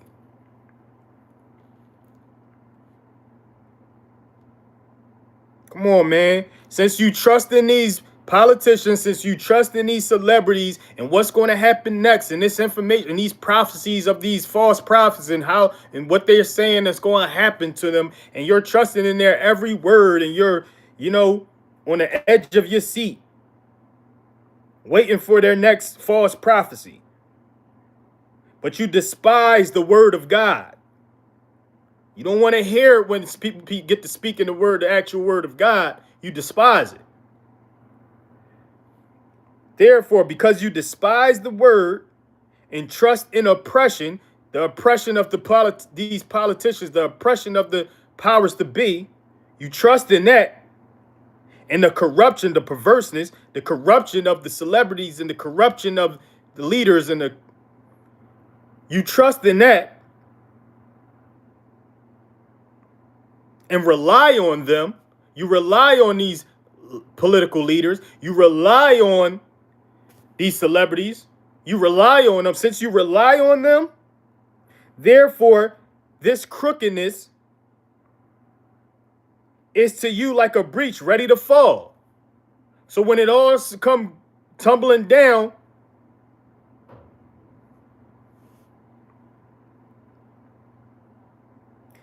verse 14, and he shall break it like the breaking of the potter's vessel, which is broken in pieces without sparing, so that there is not found amongst its fragments a shred to take fire from the heath, or to take water from the cistern. Verse 15, for thus said the Master Yahuwah, the set apart one of Israel, in returning and rest you are saved. In stillness and trust is your strength. But you would not. You would not.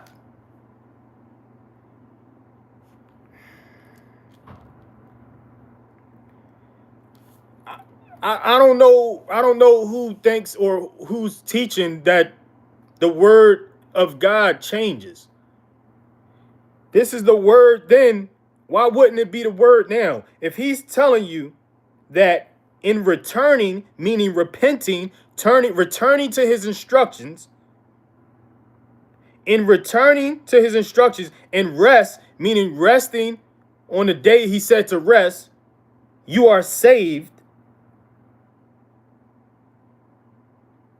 What would make you believe this would change? What would make you believe that his only begotten son came along and changed this? What make you believe that anyone who claimed to truly follow and be a student of his only begotten son changed this?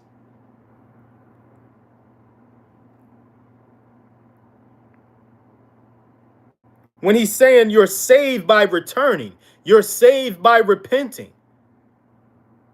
This is how you are saved, by repenting and resting, returning to his instruction and resting.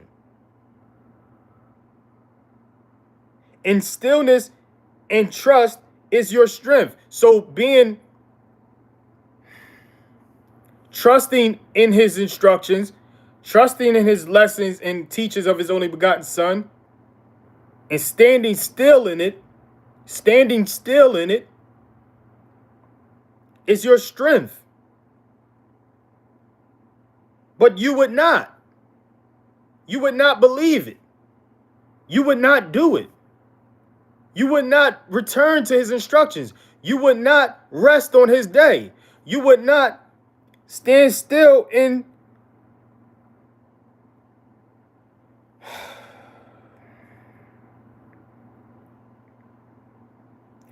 verse 16. And you said, no, for we flee upon horses.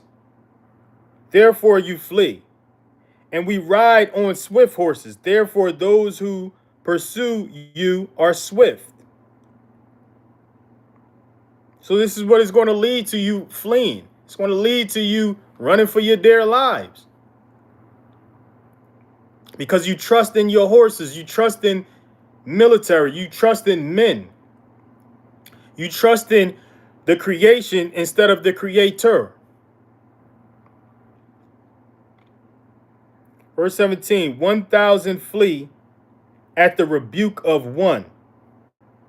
At the rebuke of 5, you shall flee until you are left as a pole on top of a mountain and a sign on a hill. Verse 18, and therefore Yahuwah shall wait to show you favor, and therefore he shall be exalted to have compassion on you. For Yahuwah is an Elohim of right ruling. Blessed are all those who wait for him. Blessed are all those who wait for him.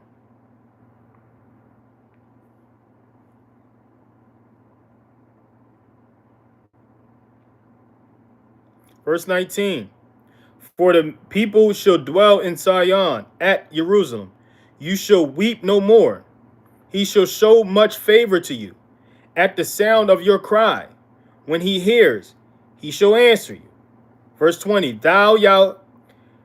Though Yahuwah gave you bread of adversity and water of affliction, your teacher shall no longer be hidden, but your eyes shall see your teacher. Your teacher is his only begotten son.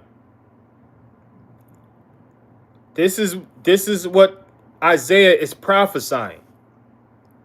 You will see your teacher, the only begotten son, who's the teacher of all. It should be the teacher of all who claim to believe, all who claim to have faith, all who claim to have a relationship. He should be your teacher and your only teacher, and those who claim to teach should be teaching his teachings and his teachings alone. His teachings and his teachings alone. All who claim to be teachers should be teaching the teachings of the one and only teacher, the only begotten son, and his teachings alone. If it's not his teachings, it's false teachings. His teachings could be found in the book of Matthew from chapter 5 to the end of chapter 7. Chapter 5, verse 2 in the book of Matthew to chapter 7, verse 28. Literally says where his teachings begins and where his teachings ends. If your minister, your pastor, your preacher is not teaching these teachings, they're false teaching.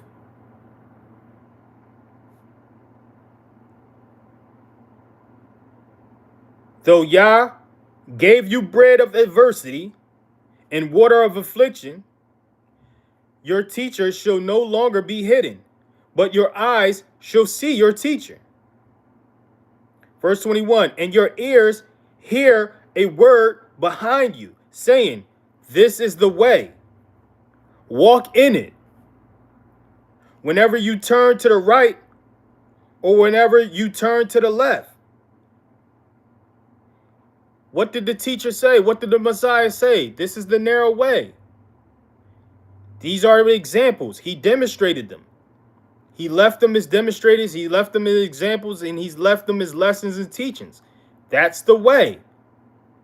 This is how you become spiritual children in order to enter a spiritual realm, in order to enter a spiritual kingdom. This is the way. Did he not say this is the narrow way? Few will find.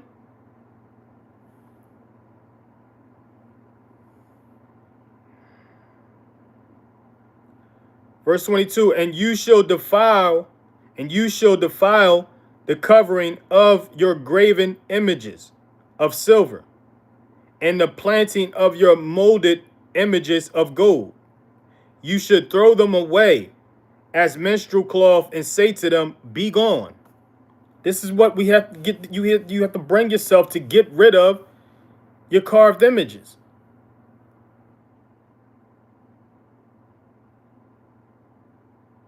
You have to bring yourself to get rid of these carved images, man. Images of gold, images of silver. They're all throughout the world. Verse 23, and he shall give the rain for your seed, with which you sow the ground, and bread of the increase of the earth. And it shall be fat and rich, and your cattle grazing in an enlarged pasture in that day. Verse 24, and the oxen and the young donkeys and the work the ground eat seizing fodder, winnowed with shovel and fan. Verse 25, and on every high mountain and on every high hill there shall be rivers and streams of waters in the day of great killing, when the towers fall. This is the day of judgment. This is the day of wrath. This is the day of Yah. Verse 26, and the light of the moon shall be as the light of the sun, and the light of the sun be sevenfold, as the light of the 7 days, in the day that Yahuwah binds up the breach of his people, and heals the wounds of his blows. Verse 27, see, the name of Yahuwah is coming from afar, burning with his wrath and heavy smoke. His lips shall be filled with rage, and his tongue be as a devouring fire. Verse 28, and his breath shall be as an overflowing stream, which reaches up to the neck, to sift the nations with a sieve of falsehood and a misleading bridle on the jaws of the peoples.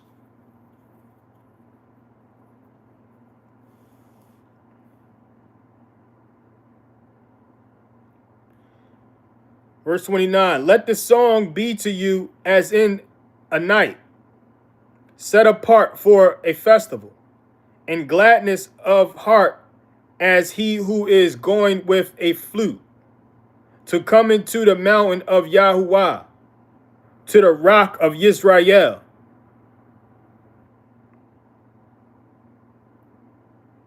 And Yahuwah shall cause his excellent voice to be heard.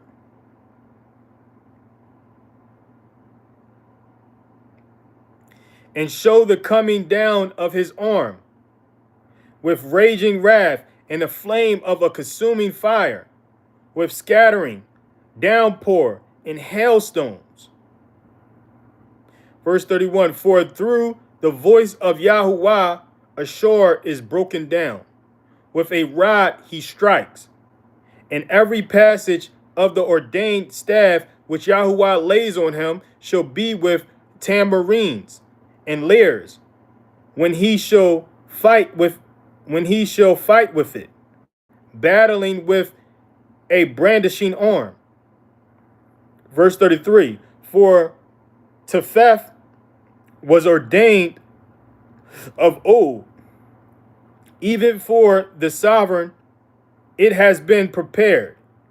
He has made it deep and large, its fire pit with much wood, the breath of Yahuwah, as a stream of burning sulfur is burning in it.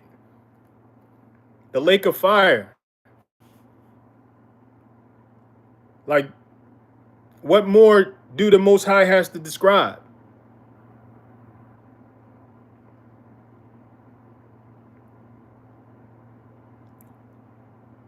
Like, it's a fire pit with much wood, the breath of Yahuwah, a stream of burning sulfur. It's burning in it. Is this not, how is this hard to believe?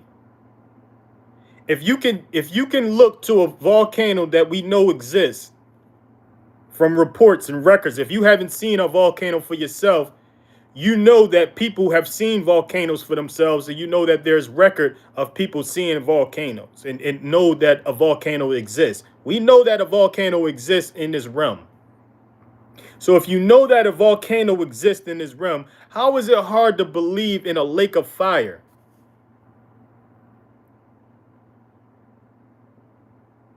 How is it hard to believe that there could be a lake of fire people can find themselves in? If you know that there's what is called a volcano that can erupt, and it's by the grace of the Most High, the mercy of the Most High, that it stops erupting, how is it hard to believe that something like that can go off and continue to go off and continue running until it floods,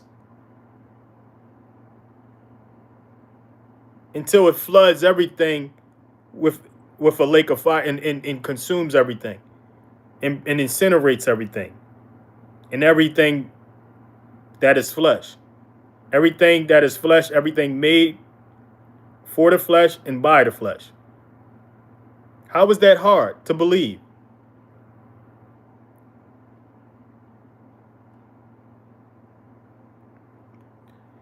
That completes the chapter. That completes the reading of Isaiah.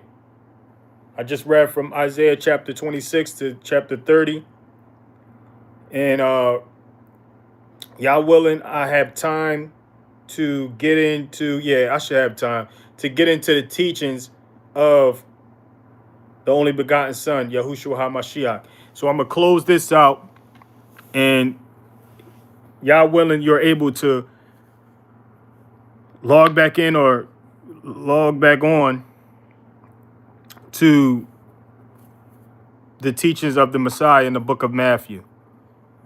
Hallelujah, hallelujah, praise Yah, may all glory be to Yah, Yahuwah, Shabbaoth, Yahuwah, Almighty, Yahuwah, Most High, Yahuwah, El Shaddai. Thank you, Yahuwah. Thank you, Yahushua. Yahushua, HaMashiach, it was you who said that when 2 or 3 are gathering in your name, you are in our midst. So since you are in our midst, Yahuwah, I ask that you help those who are gathering your name heal from whatever it is that we need healing from. Help our loved ones heal from whatever that they need healing from. Master Yahushua HaMashiach, Son of Yah, since you are in our midst, I ask that you help those who are gathered in your name find comfort in whatever it is we need to find comfort in. Find comfort from whatever we need to find comfort from. Help our loved ones find comfort in and from whatever it is they need to find comfort in and find comfort from. Master Yahushua HaMashiach, Son of Yah, since you are in our midst, I ask that you help those who are gathered in your name be relieved and find relief from whatever it is we need to find relief from, whatever we need to find relief in, and help our loved ones find relief from whatever it is they need to find relief from and whatever it is they need to find relief in. Master Yahushua HaMashiach, Son of Yah, since you are in our midst, I ask that you help those who are gathering in your name repent, turn back to the instructions of your Father, turn back to the lessons and teachings of yours, turn back to examples and demonstrations of yours, turn back to the spiritual knowledge, wisdom, and understanding that your Father, the Most High, spoke through his kings like David and Solomon. Turn back to the prophecies of the prophets of old, the prophets of your Father. Turn back to the prophecies and deny and dismiss the false teachings of the false teachers. Dismiss the false prophecies of the false prophets of today.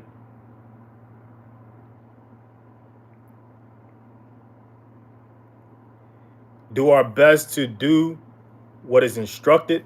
Do our best to forgive each other, love each other. Do our best to have mercy on each other, have compassion on each other, as hard as it may be. Let it be. Peace, love, Shabbat Shalom, peace and love.